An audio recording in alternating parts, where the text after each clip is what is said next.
Some warn, though, that this kind of rhetoric could backfire on Democrats and bring the Republican base to the polls in big numbers. Nick Adams, CEO of the Foundation for Liberty and American Greatness. David Carlucci, former New York State Democratic Senator. Gentlemen, welcome. Happy 4th of July, Mike. Thank you so much.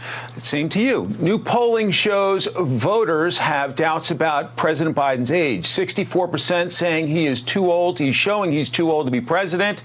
And 71% flat out say he should not run for a second term. Then there's former Obama Homeland Security Secretary Jay Johnson saying the president should make a decision in a hurry. I don't know that Joe Biden has definitively made up his mind to run in 2024. I'm sure at some point he's going to have that conversation with his family. My advice would be unconventional. Make that if you're not running, make that announcement sooner rather than later. David, is there heartburn on your side of the aisle?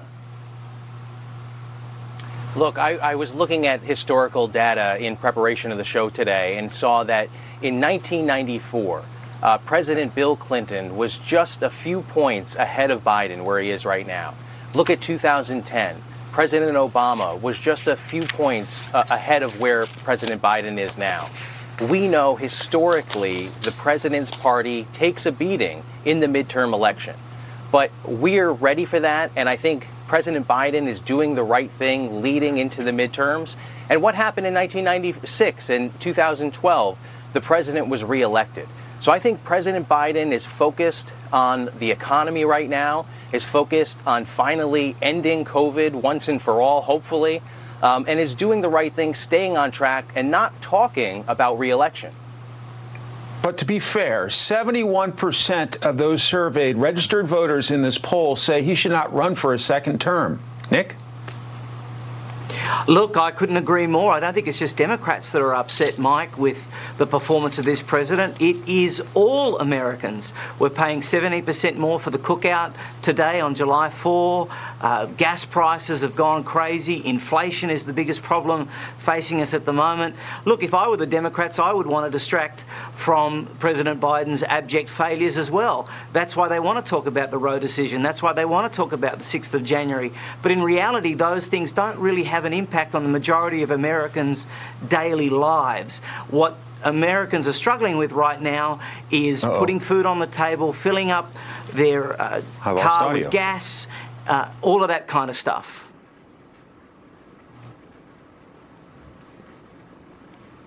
All right, this is Julie. Sorry, we're just not getting a microphone there from Mike, so I'm going to take over here. So why don't you go ahead and react to that for us? Well, I would just have to say that with inflation, President Biden is doing what he can. He's using the tools available to him. He's released 1 million barrels of oil from the Strategic Petroleum Reserve. He's asking Congress to reduce the price of gasoline for working families. He's unclogged the ports around America to help our allies. And when we look at inflation, we're experiencing a better rate of inflation than places like India, South Africa, and the entire European Union. So President Biden is focused on the economy, but he's also focused on things like abortion, like guns, like the environment, now from the fallout of the Supreme Court. So I think President Biden's doing the right thing, and he's focused on the reality of what matters to Americans and not playing politics, focusing on the next generation and not the next election. All right, gentlemen, while folks across the country are celebrating American independence today, the 4th of July national pride is actually down. Fox News poll shows only 39% of Americans are proud of the country today. That's down 12% from June of 2017, and it looks like both sides of the political aisle are not happy. 48% of Democrats, 60% of Republicans, and even more independents say they are not proud of America. One Democratic pollster saying, quote, whereas once being proud of America was treated as a prerequisite for being patriotic, that too has been subsumed by partisanship. It seems for many, pride and patriotism are no longer about our democratic freedoms, but about the person in the White House. What do you make of it, Nick? Look, it's a very sad day, Mike, when you have the majority of Americans say that they're not proud to be American. As a legal immigrant and naturalized American citizen, this is actually my first 4th of July as a citizen. I love this country, and it pains me that we have, thank you very much, it pains me that we have so many people here that don't seem to be proud of the country anymore. That's a very big problem, and I do believe that the person in the White House has got a lot to do with that, and I shudder to think what the numbers will be in 2024 as this president continues. I'm proud of the country no matter who's in the White House, but we really need to have great American leadership. David, let's get a quick comment from you on this one. Yeah, as we see, this poll is from the last poll is from 2017, and now this is a result of 4 years of President Trump, the reaction to the Supreme Court legislating from the bench. So I think Americans are leery.